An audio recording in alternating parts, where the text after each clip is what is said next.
The spaghetti was cooling on the tines while I sat there with my fork halfway to my mouth. Mom's well-known lasagna, which she reserved for special events. The good china was out, the candles were flickering, and the dining room smelled of tomato sauce and garlic. In his characteristic dramatic pause before major pronouncements, Dad cleared his throat. He smiled at my sister Emily across the table and said, "Girls." Emily moved forward and said, "We have some news." Her flawless highlights and her eager smile, which she carried like armor, caught the sun. Me? As usual, I simply nodded. He then gave her an envelope. "This is the lake house deed. It's yours now, worth $450,000. Emily clapped her hands and exclaimed, "Your mom and I thought it was time." Mom hugged her while crying. "And me?" Dad gave me a little card, a Starbucks gift card worth $50. "For you, my love." I gazed at it. "We know you love your lattes." The room whirled around. I put down my fork in the middle of my bite, took out my phone, and called the bank. They all froze as I quietly murmured, "Yes," into the receiver. "I want to report the family accounts for suspicious activity." The duration of just one phone call was 43 seconds. 32 years of silence exploded in 43 seconds. However, you must accompany me back to comprehend why my hand did not shake and why I did not shout, cry, or plead. All the way back, because it wasn't a moment that took place at that dinner table. There was a conclusion. An hour outside of Chicago, on October 15, 1993, I was born in a modest hospital. At 25 and 26 years old, my parents were still figuring out what it meant to be an adult. According to my mother, I emerged silently, my eyes wide as I took it all in. At 6 weeks, I slept all night. I never required rocking. She continues to tell people, "You were the perfect first baby." Translation, "We were never bothered by you."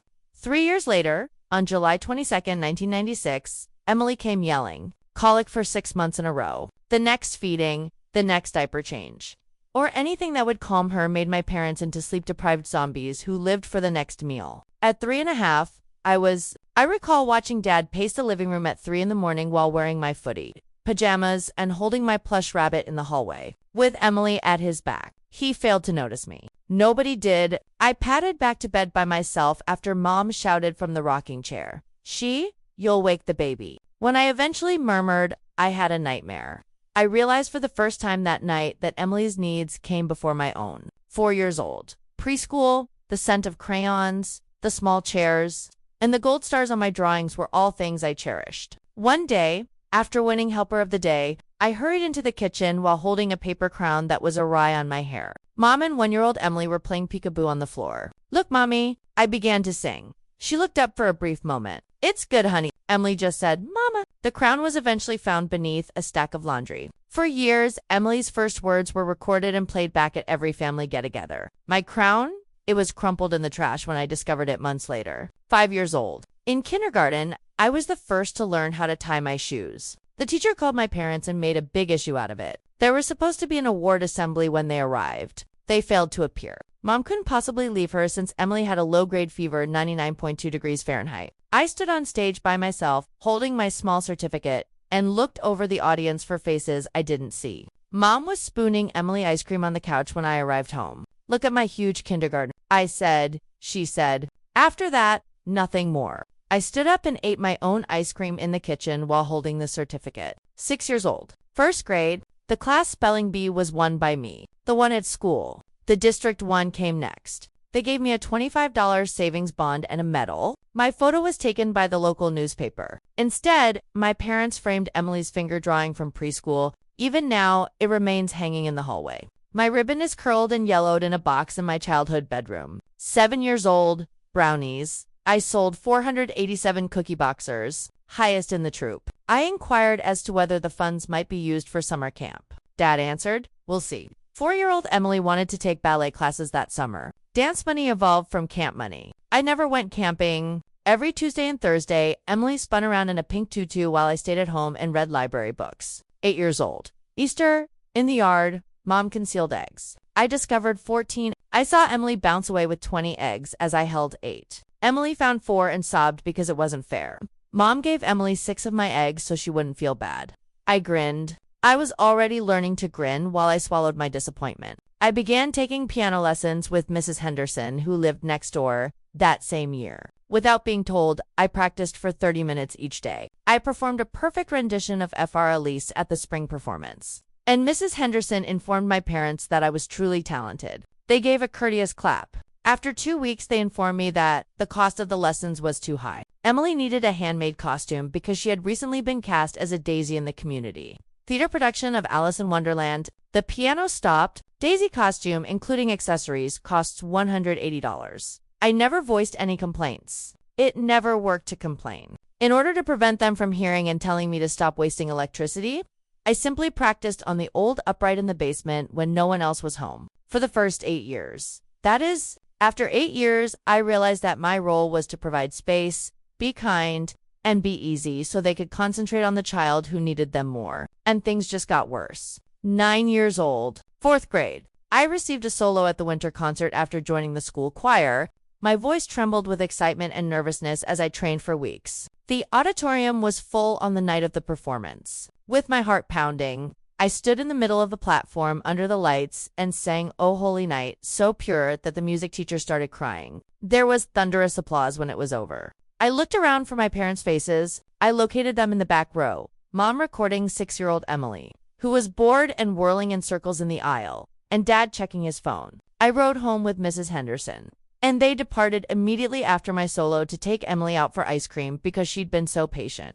"I have an angel's voice," she said. To keep her from seeing me cry, I thanked her and looked out the window. 10 years old. Science fair. I constructed a functional model of the solar system using rotating motors and Took me 3 months after school every afternoon. Blue ribbon, first place, and admission to regionals. My parents attended the exhibition at the school. They entered, gave my project a quick glance, maybe 10 seconds, and then gushed for 20 minutes about Emily's kindergarten artwork, a finger-painted sun with a cheerful face. Emily was standing confidently in front of her son when Dad snapped this photo. There was no picture of my solar system. In honor of Emily's creativity, they took us to Pizza Hut that evening. I silently consumed 2 slices while Emily discussed how her son would be permanently displayed in the school hallway. 11 years old. My physique began to change. In the middle of math class, I received my period. I felt ashamed. My mother was called by the nurse. After having to drop Emily off at a play date, Mom arrived 40 minutes later,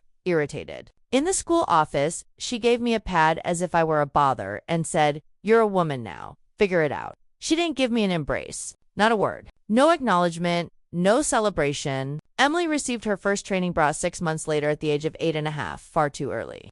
But she had been complaining. Mom organized a small big girl shopping excursion, a beautiful cafe lunch, new clothes, and more. While I was still wearing the same sagging hand-me-downs from cousins, I watched Emily spin around in front of the mirror wearing her new pastel brass. 12 years old. Middle school? I created the gifted program and the accelerated math track. In addition, my menstrual cramps got so intense that I almost passed out. I asked my mother whether I might visit a physician. "It's normal. Suck it up," she urged. 9-year-old Emily had a stomach ailment, and for 4 days, everything in the house revolved around her, including new DVDs, special soups, and hourly thermometer checks. In language arts, I had to tie a sweatshirt around my waist for the remainder of the day after bleed through my jeans. Nobody took notice. I started working on the paper route the same year. 4:30 a.m., rain, snow, or sun, every morning. I rode my bike in the dark, folded papers in the garage under a single light bulb, and returned home freezing.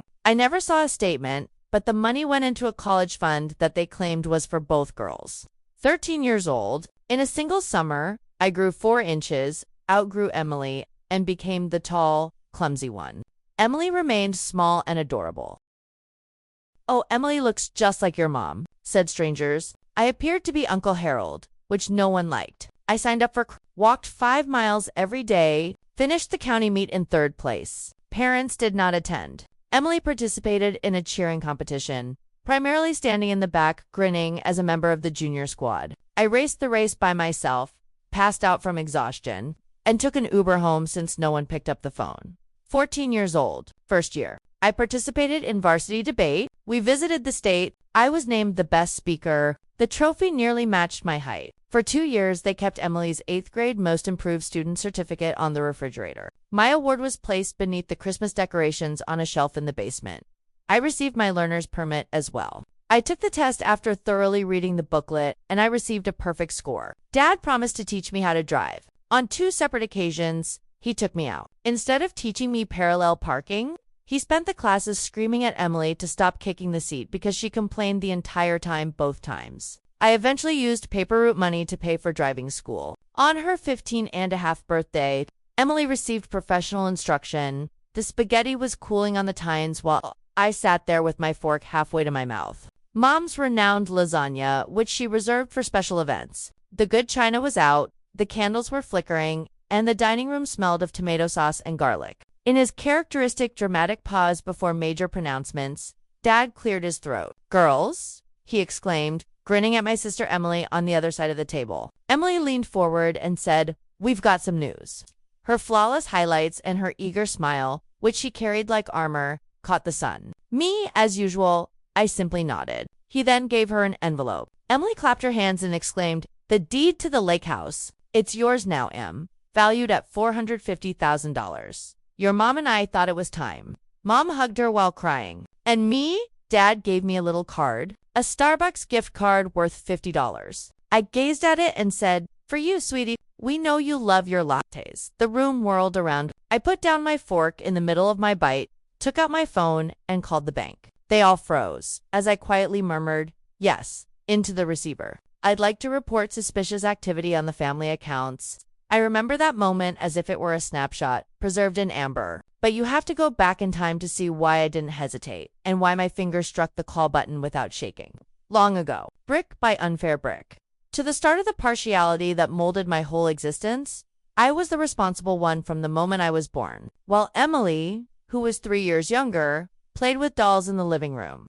I was already helping Mom with laundry at the age of 5, folding little socks. Mom would exclaim, "You're such a big girl," and pat my head. However, it was anticipation rather than praise. Emily received the additional hugs and coos. Dad would whisper, "She's so delicate," whenever she sobbed over a cut knee. I learned to accept the agony early on by bandaging my own wounds. When school began, the gap grew. I joined the debate team, worked at the library, and brought home consecutive as Emily. Mom hired a tutor just for her because she had trouble reading. Dad said, "Your sister needs the help." In response to my question about why I was unable to attend piano lessons, I bit my lip and nodded, saying, "You're smart enough on your own." I won the state spelling bee when I was 11 years old. They applauded the ceremony, but Emily's favorite meal that evening was pizza, as she had tried her best in her class performance. Despite forgetting her lines, she still received a participation trophy. Mine accumulated dust on the shelf. Years later, reflections begin to surface. Raw and unsaid, the pain is like a permanent bruise. Did you know I adored them? I also had the obligatory sibling affection for Emily.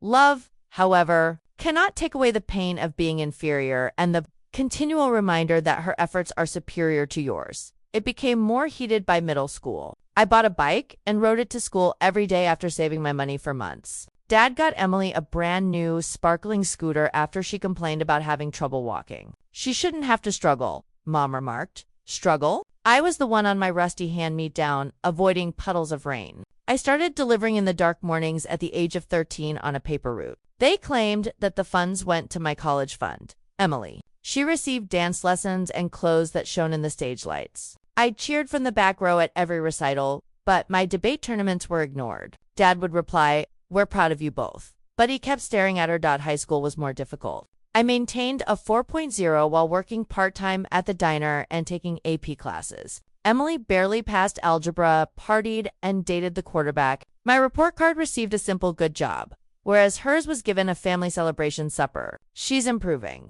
exclaimed Mom. "Getting better from a D to a C." Me. I had a well-prepared speech and was valedictorian. They blamed traffic for their tardiness to graduation, but in reality, Emily was suffering from a hangover from prom. They brought us out that evening. I wore my old dress. Emily got a new one for the event. Like pressure in a fault line. The emotional toll gradually increased. I would lie awake and ponder what I had done incorrectly. Was I too quiet? Those silent hours were when the reflections hurt the most. Why seek approval that never materialized? However, I did it every time. The time came for college applications. With scholarships in hand, I applied to Ivy League universities. Emily desired a nearby community college. Dad didn't hesitate to co-sign her loans. For myself, he remarked, "You're resourceful. Figure it out."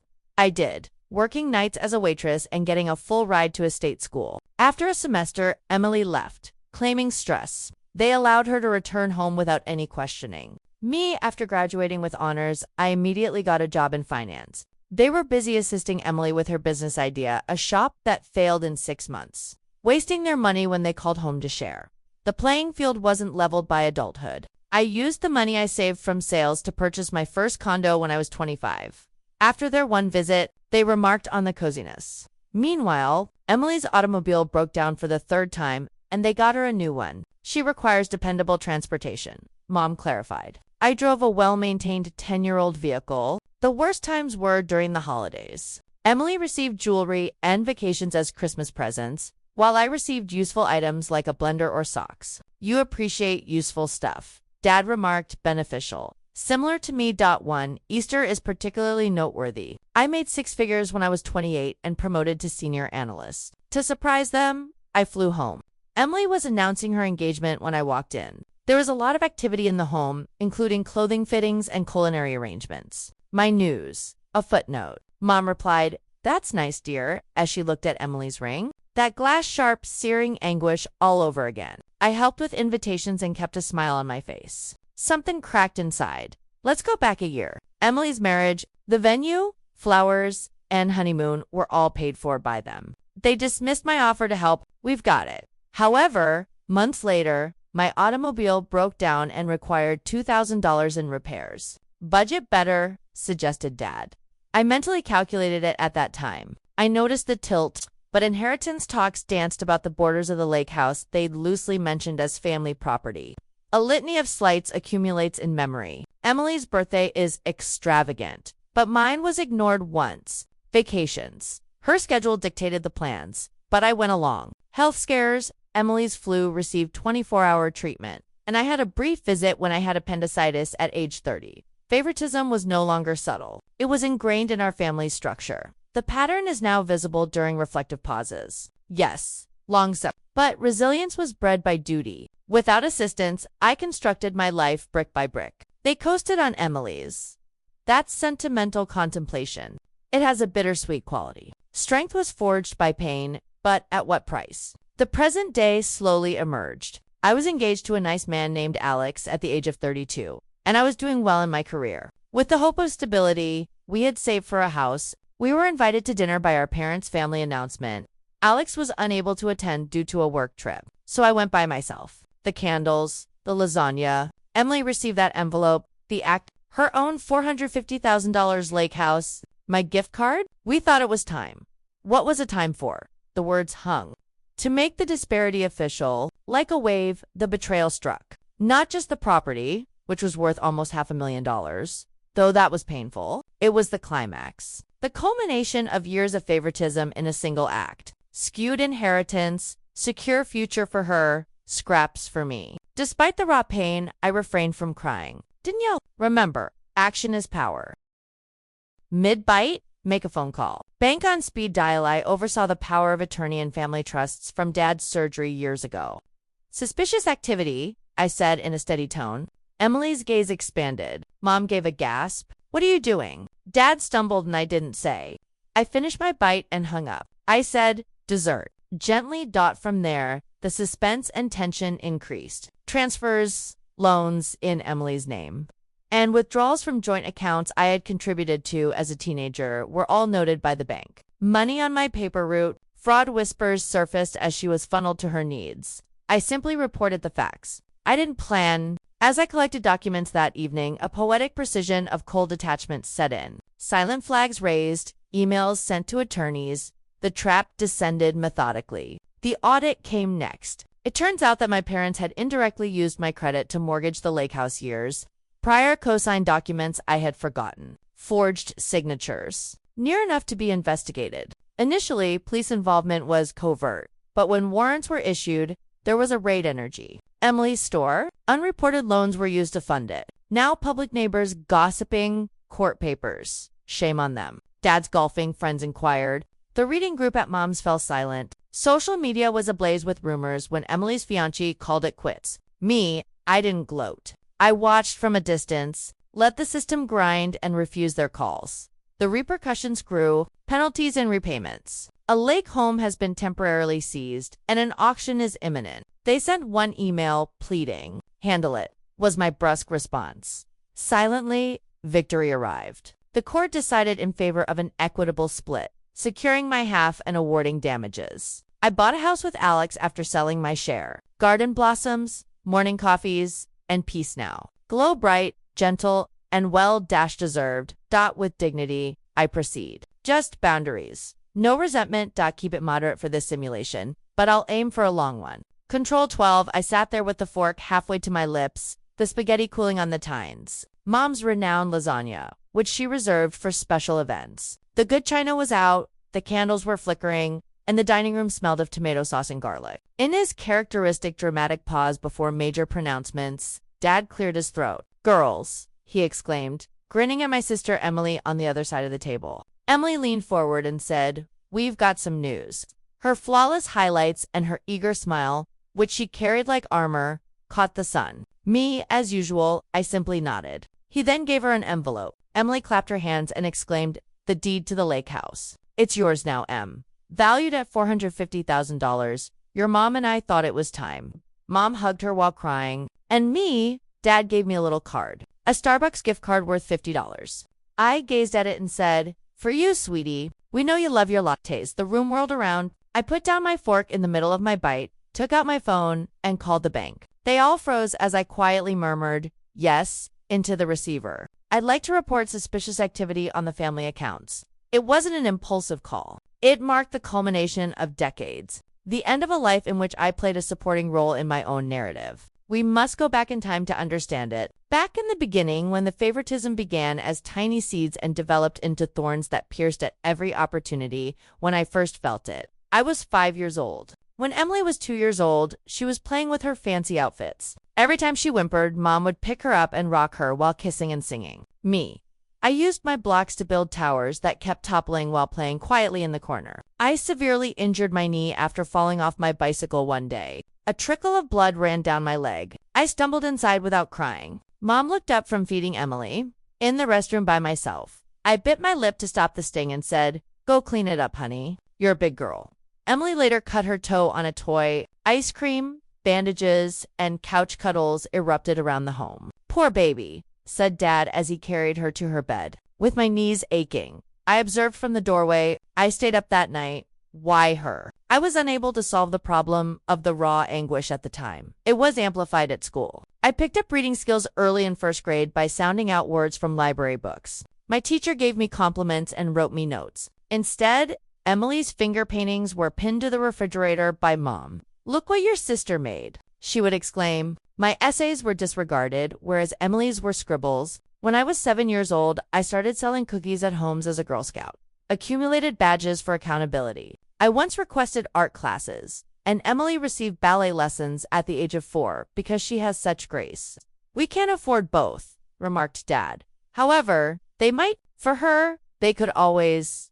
Years later. Reflection strikes here. I learned to be independent from such experiences, but at a price. I took on the role of the person who needed to be fixed. Unspoken, emotional suffering simmered. Love felt conditional, linked to invisibility, even if I loved them. By 8, we were split up by duties. I assisted with laundry, dishwashing, and table setting. Emily swung high while playing outside. Mom excused her, saying, "She's too young." I was also young. I raked leaves for hours on a Saturday, my back hurting. Emily helped by laughing and leaping into piles. She received a $1 from Dad for effort. Me? Good job. Keep it up. No prize. That pattern kept happening. Her accomplishments were appreciated, mine anticipated. The holidays served as battlefields. At 9 on Christmas Day, I requested a bike. Saved money for chores. Emily received a completely furnished dollhouse beneath the tree. Me? Books from the bargain section. "You love reading," Mom remarked. The bike fantasy faded, but I did. Birthday celebrations. Mine are straightforward, with cake and a few pals. Emily's bouncy castle with a clown theme. She's having fun, Dad thought. Cake tasted like ash, but I grinned through it. There were academic slights throughout middle school. I won the science fair with a volcano model that erupted realistically, and I was quite good at math. They arrived at the fair, but they departed early to attend Emily's piano concert since she misplayed some notes. She had her favorite tacos for dinner that evening. Unnoticed, my prize rested on my desk. I began watching my neighbor's children when I was 11 in order to save money for college. Emily's allowance was quadrupled because she needs pocket money for friends. I was too busy working to have many. The introspection becomes more profound. Long sentences for flashbacks. I recall wondering if I was flawed while laying in bed and gazing at the ceiling. Why did my accomplishments reverberate in vacant spaces? Unadulterated agony, like an incessant hum. The blade was honed during adolescence. I joined track as a freshman in high school and ran miles every day. State qualified, Emily made JV, but they were unable to attend her cheerleading tryouts. Next time, Mom said. The next time didn't happen. I was hired to scoop cones till the ice cream business closed. Cash for my savings. They purchased a new bike after Emily destroyed her first one. Accidents happen, remarked Dad. My fault would have been mine. At 17. Prom? I put money aside for a basic blue dress, for no apparent reason. 14-year-old Emily acquired new clothes. I went to the dance with some buddies. They complained about traffic from Emily's sleepover when they picked me up late. Heart-pounding valedictorian address at graduation. After the ceremony, everybody clapped. But the conversation turned to Emily's impending freshman year. She's nervous. Mom worried. Me, I was all right. It's always okay. College was just around the corner. I refined my essays and applied for scholarships. Earned a spot at UCLA. They transported Emily to orientation and assisted her with her community college applications. You're independent, my father said. I was sparse dorm room. Moved out alone. Worked a job on university and spent nights studying. Emily failed her classes and partied. They paid for her tutoring and saved her me. With perseverance, I graduated with honors and no debt. It was solidified by adulthood. First entry-level position in accounting. Promoted quickly. Excited. I called home. Mom remarked, "That's nice." And then Emily's starting a blog. The blog continued for several weeks. I purchased a dependable Honda used automobile when I was 24. Emily totaled her brand new SUV.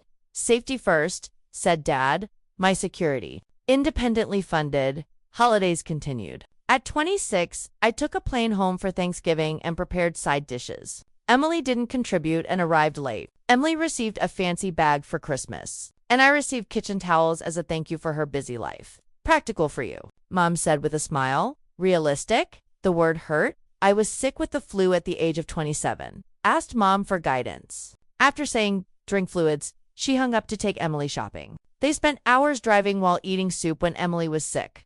Discussions about inheritance began quietly. The lake house is for the family, Dad declared. However, I noticed the tilt. Emily always put her needs first. Engaged to Alex at age 29. He was courteous yet aloof when they first met him. Family dinners were given to Emily's boyfriend. They offered to assist with her future wedding, not mine. That supper was the culmination of the treachery. I was 32, steady, and a senior manager. The invitation arrived. Alex is gone. I sat down to eat lasagna. The envelope. Emily's deed. My gift card is worth $450,000, $50. The pain increased, vivid and raw. No tears, though. Fork down. Put down your phone.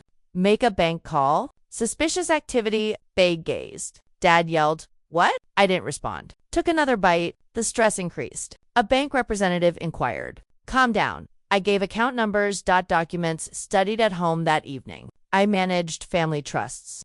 Unapproved transfer to Emily. My contributions as a teenager dried up. Used my credit to forge loan signatures. Cold disengagement. Sent a lawyer an email. Fraud was flagged. No justification for them. An investigation has been started. Accounts were frozen by the bank. The auditor discovered irregularities, such as undeclared gifts and indications of tax cheating. Police are involved. Officers at the door, raid on their house.